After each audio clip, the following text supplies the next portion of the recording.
Scott Fais is a master at tracking down the hidden gems scattered across the Sunshine State for his program, Florida Road Trip. This week kicked off the 11th season as Scott makes his way from Coral Gables to Pensacola, as well as a few stops in Southwest Florida. It's all part of his mission to turn history lessons into adventures. As rare as this plane is, you won't find it encased in plexiglass or behind a velvet rope. That's because the museum wants visitors to reach out and touch and feel history. You can put your hands on naval aviation history, and we're very, very proud of being able to offer that to our patrons. I have an exhibits fabrication and manufacturing staff. They're small, but almost all of the exhibits that you see on display here were created in-house. And Scott Fais, the host of Florida Road Trip, is here to share what we can expect this new season. Scott, so great to have you here. Sandra, thanks for having me. I am so excited to be here. Well, I have to say, you are a very lucky man. You get to travel our beautiful state and at the same time learn all this great history. So in traveling so far, what have been some of the neatest, coolest discoveries you've made in our state? There is so much history here, not only in Southwest Florida, but all over the state of Florida. And there's all these phenomenal little communities that have written their own history going back decades. And when you start to scratch the surface, you realize there is so much happening in Florida from a historical standpoint that you really never knew ahead of time before you go into one of these communities and then discover their story. So this season, you're coming to Southwest Florida. Tell us all about where you went and what you're going to uncover for us here in our community. We're not coming once, but twice. So we're doing Awesome. 2 shows, one on Collier County, and then a second show just focusing on all of the historical treasures in Fort Myers. So 1 new season, 2 fantastic episodes. Okay, what did you uncover in Fort Myers? All right, so in Fort Myers, I had to make a list. I brought the list with me that, of course, you can't talk history in Fort Myers without a stop at the Ford and Edison Winter Estates. Of course. So we went to Thomas Edison's home this morning. I'm getting goosebumps. I was so fortunate to have 2 grandparents with a lot of love who, like so many different residents here in the Fort Myers area, would vacation. They were snowbirds. They would come down in the winter, and then we would come down, my family and I, when I was growing up and visiting. And I have such just warm, wonderful memories of my grandfather, who was a civil engineer, taking us to Thomas Edison's house. And this is before the 2 homes came together as the same museum. So we'd go to Thomas Edison's house. And I just remember seeing this glow in my grandfather's eye of how much history was here. So to go back again today and relive some of that from what I remember literally 30 years ago was absolutely amazing. Oh, that's wonderful. And I also know you Collier County, right? Yep, we're also going to Collier County. One of the things that's so impressive in Collier County is that there are 5 different museums that are part of the same group, and admission is absolutely free. So whether you are in the Naples area or up in Immokalee, there are great things to see where you can kind of scratch the surface and find out more about the history in your own backyard.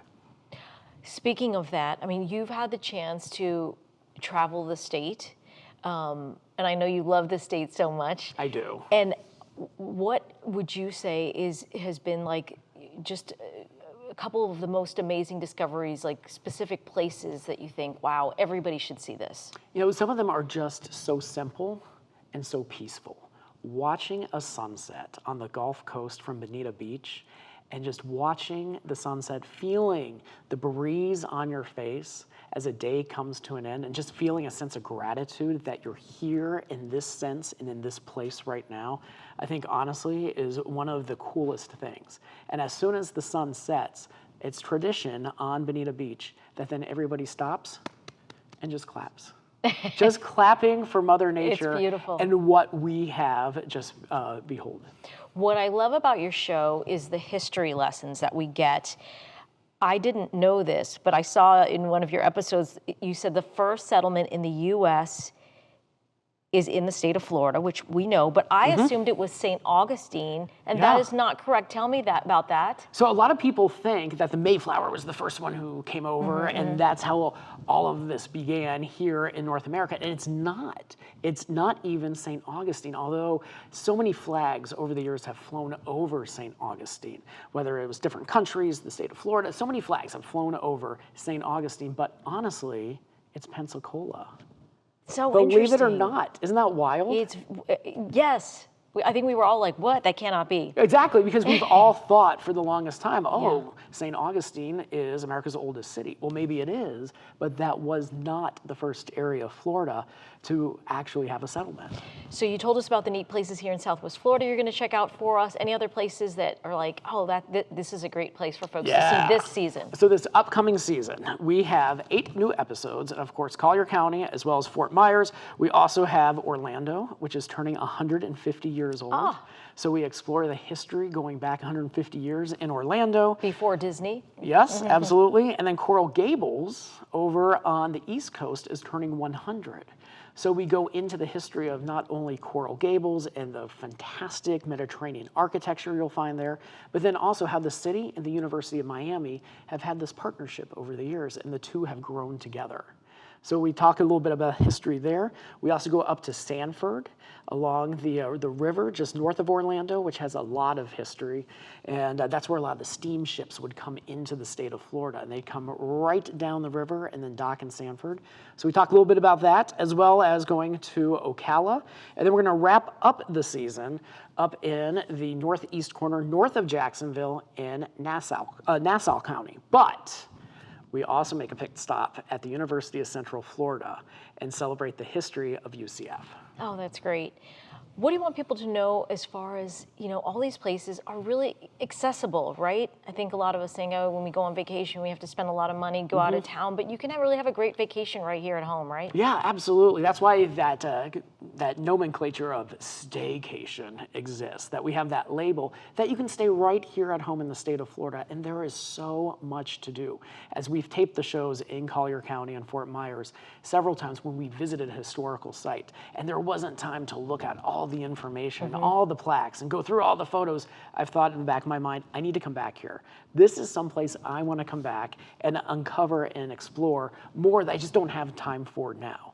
So here in our own backyard, there are so many wonderful places just to exhale, take a deep breath, absorb the history right here at home, and then go back home excited to learn more about another community. Scott Fais, lucky man, and you do such a great job. Thank you very much. Oh, and so do you. And thank you so much for having us. And thank you for your support of Florida Road Trip. Oh, we love it. Florida Road Trips new season starts September 18th. It airs at 8 p.m. every Thursday right here on WGCU.